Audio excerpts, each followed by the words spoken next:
જે રીતે નીટની પરીક્ષા પેપર લીકના કારણે રદ થઈ છે 22-23 લાખ બાળકો અને એમના પરિવાર જે 2 વર્ષથી છેલ્લાથી મહેનત કરતા હતા, રાત દિવસ મહેનત કરતા હતા, કોઈ રજાઓ ન લીધી, કોઈ તહેવારો ન ઉજવ્યા, એવા બાળકો જે 2 વર્ષથી મહેનત કરીને એમના પરિવારજન મહેનત કરીને પરીક્ષા આપી છે ના, એના માટે માત્ર નથી, આ આખા દેશ માટે શર્મનાક ઘટના.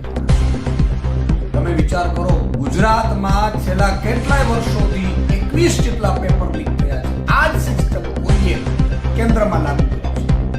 હવે કોના કારણે લાગુ કરી છે ખબર નથી. શું એમને પોતાના પાસ કરાવવા માટે આ કર્યા છે? જેમ ગુજરાતમાં પણ કેટલીક ભરતીઓમાં પોતાના પાસ કરાવવા માટે, ભરતીઓને પાસ કરાવવા માટે પોતે જ લીક કરાવતા એવું ઘટના બની છે. આજે તમે જો ગુજરાતમાં આટલા પેપર લીક થયા, કોઈ મોટી સજા નથી. અમે પેપર લીકનો વિરોધ કર્યો તો અમને બહુ મોટી સજાઓ થઈ, જેલમાં ગયા હતા. પેપર લીક કરવા વાળાના ચમરબંધીઓ કોઈ પકડાતા જ નથી.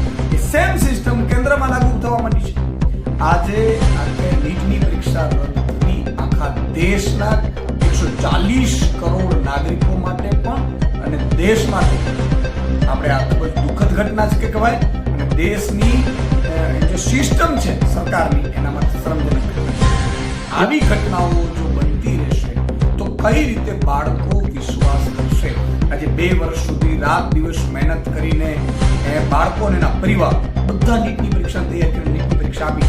શું તમને લાગે છે એ જે બાળકો નીટની પરીક્ષા આપી ચૂક્યા છે બીજા દિવસથી એટલા મોટો હાશકારો મેળવ્યો હશે અને એ એન્જોય કરતા હશે ત્યારે વેકેશનનું, ત્યારે આ બાળકો ઉપર ફરીથી પરીક્ષા આપવી પડે તો ફરીથી એ બાળક નીટની પરીક્ષા માટે કેટલો તૈયાર થશે?